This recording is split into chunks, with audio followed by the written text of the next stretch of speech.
ሰላም ጤና ይስጥልን ውድ የተከበራችሁ ተመልካቾች እንኳን በሰላም ወደ ቻናሌ መጣችሁ። በዛሬ ቪዲዮ የምንመለከተው ቡና ስትጠጡ የምትሰሯቸው ስህተቶችና ቡናን በጭራሽ መጠጣት የሌለባችሁን ሰዎች በዝርዝርና በስፋት የምታውቁበት አስተማሪ ቪዲዮ ነው የሚሆነው። እስከ መጨረሻው አብራችሁን ቆዩኝ። ወደ ዛሬ ፕሮግራም ከማለፌ በፊት ለቻናሌ አዲስ ለሆናችሁ እንኳን በሰላም መጣችሁ። ሰብስክራይብ በማድረግና የደወል ምልክቷን በመጫን በየጊዜው የምለቅላችሁ አስተማሪ ቪዲዮዎችን ማግኘት ትችላላችሁ። አብሮነታችሁ አይለየኝ። መልካም ቆይታ።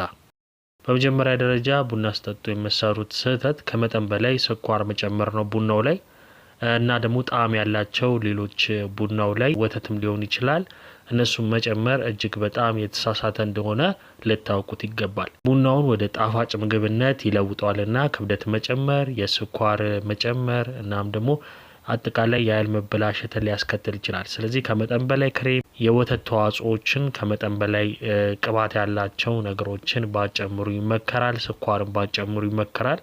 ስለዚህ እነዚህን ቅባቶች የምትጨምሩ ስኳር የምትጨምሩ ከሆነ ካሎሪዎችን ይጨምራሉ እና የቡና ተፈጥሯዊ የጤና ጥቅሞችን በእጅጉ የሚቀንስ ይሆናል። ስለዚህ በቻላችሁት መጠን ቡና ላይ ምንም ባጨምሩና ባዶውን ብትጠጡት ይመከራል። በመቀጠል ደግሞ በባዶ ሆዳችሁ ቡና የምትጠጡ ከሆነ ነው ይሄ እጅግ በጣም የተሳሳተ እንደሆነ ማወቅ ያስፈልጋል። አሲድነትን ይጨምራል። አጠቃላይ የሆድ እብጠትን፣ የሆድ መነፋትን፣ የማቅለሽለሽን፣ ጭንቀትን ሊያስከትል ይችላል። ስለዚህ ቡና በባዶ ሆድ የምትጠጡ ከሆነ እነዚህ ነገሮች የሚያስከትል ይሆናል። ወይም እናንተ ለምዳችሁት ከሆነ ሌላ ሰው ሲጠጣው ግን በባዶ ሆዱ ይሄ ምልክት የሚታይበት ይሆናል።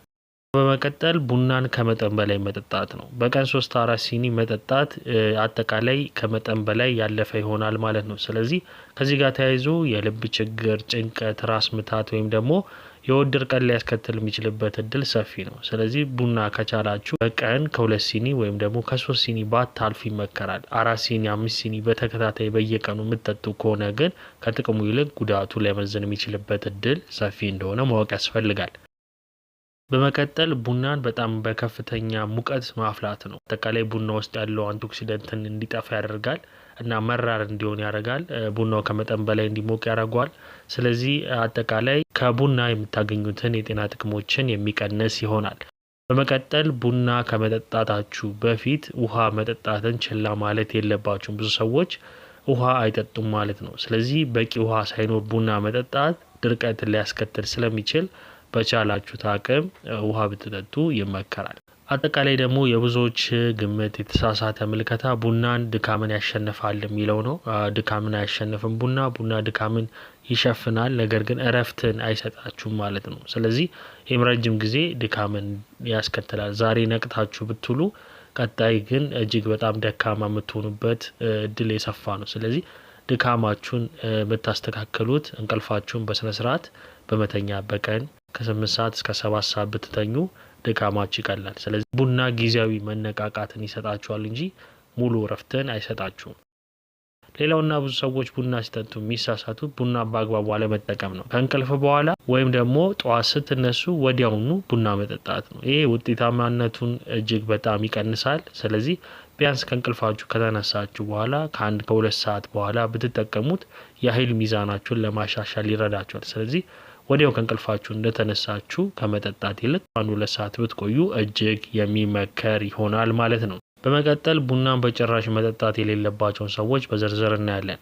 በመጀመሪያ ደረጃ የልብ መዛባት ችግር ያለባቸው ሰዎች ቡናን በመጠኑ ቢጠጡ ወይም ደግሞ ጭራሹኑ ቡና ባይጠጡ ይመከራል። የልብ ምት መዛባት ያለባቸው ሰዎች ቡና መደበኛ ያልሆነ የልብ ምት ሊያባብስና የልብ ምት ይጨምራል። ስለዚህ በቻላችሁት መጠን ማቆም ወይም ደግሞ መጠኑን መቀነስ ይኖርባቸዋል። ሌላው የሆድ ቁስለት ወይም ደግሞ ከባድ የጨጓራ በሽታ ያለባቸው ሰዎች ቡና የሆድ አሲድን ይጨምራል። ይህም ቁስለትና ህመምና እብጠትን ሊያባብስ የሚችልበት እድል ሰፊ ነው። የጨጓራ አጠቃላይ በሽታ ያለባቸው ሰዎች በቻላችሁት መጠን ከቡና መራቅ ይኖርባቸዋል።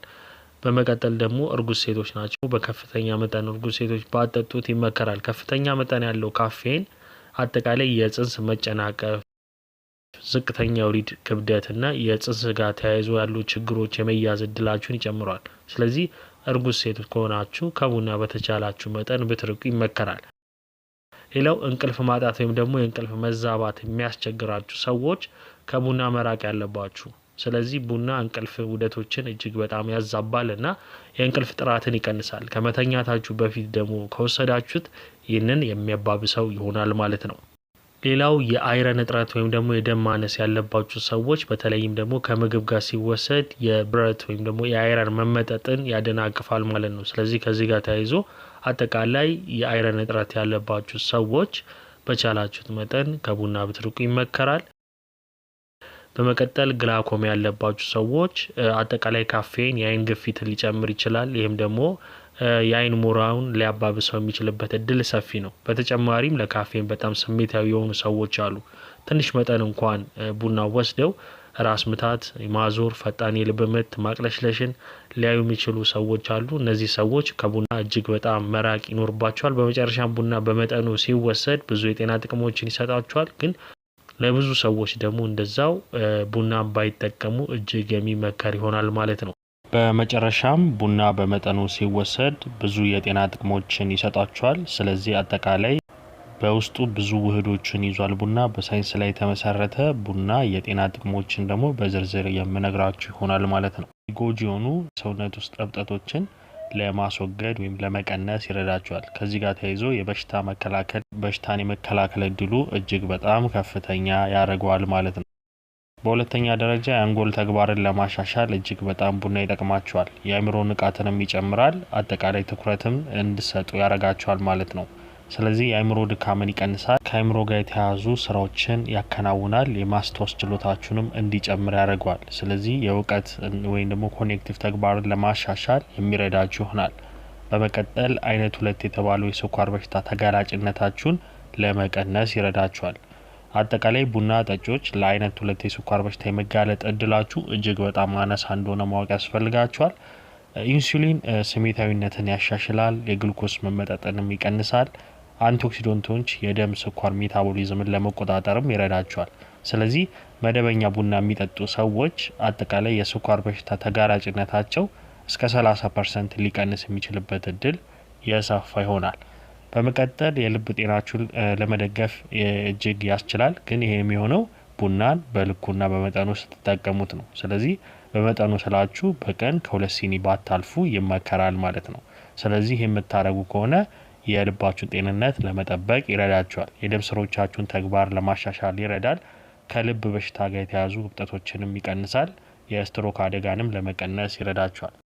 ከዚህ ጋር ተያይዞ ግን ማወቅ የሚኖርባችሁ ከመጠን በላይ ቡና መጠጣት እንደዚሁ ለልብ በሽታ የመጋለጥ እድላችሁን ኮሌስትሮል ሊጨምር የሚችልበት እድልም ሰፊ እንደሆነ ማወቅ ያስፈልጋል። ሌላው በመቀጠል ቡና የሚጠቅመው የጉበት ጤናን ይጠብቃል። አጠቃላይ ቡና ለጉበት ጤና ከሚያስፈልጉ ምርጥ መጠጦች አንዱ እንደሆነ ማወቅ ያስፈልጋል። ስለዚህ ጉበት ስብ በሽታ የመያዝ እድልን በከፍተኛ መጠን ይቀንሳል። ካንሰርን ይከላከላል።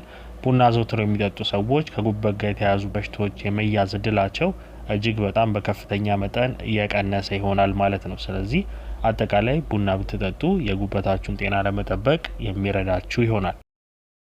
ከዚህ ጋር ተይዞ ቡና ጠጪዎች ረጅም እድሜ መኖር እድላቸው እጅግ ሰፊ እንደሆነ ማወቅ ያስፈልጋል። ስለዚህ አጠቃላይ የሞት አደጋን ለመቀነስ፣ የልብ በሽታ፣ ስትሮክ፣ የስኳር በሽታ ኢንፌክሽኖችን ለመዋጋት እጅግ በጣም የሚረዳችሁ ይሆናል ማለት ነው። እንግዲህ ውድ ተመልካቾቼ ለዛሬ ይዤላችሁ የመጣሁት ትምህርታዊ ቪዲዮ ይህንን ይመስላል። እንደተማራችሁበት ተስፋ አረጋለሁ። በሌላ ጊዜ በሌላ ጠቃሚ ትምህርታዊ ቪዲዮ እስከምንገናኝ መልካም ጊዜ። ለዚህ ቻናል አዲስ የሆናችሁ ይህን ቻናል ሰብስክራይብ እያደረጋችሁ ከጎን ያለውን የደወል ምልክት በመጫን በየጊዜ መለቅላችሁ እንደዚህ አይነት አስተማሪ ቪዲዮዎችን ማግኘት ትችላላችሁ። ቻው ቻው።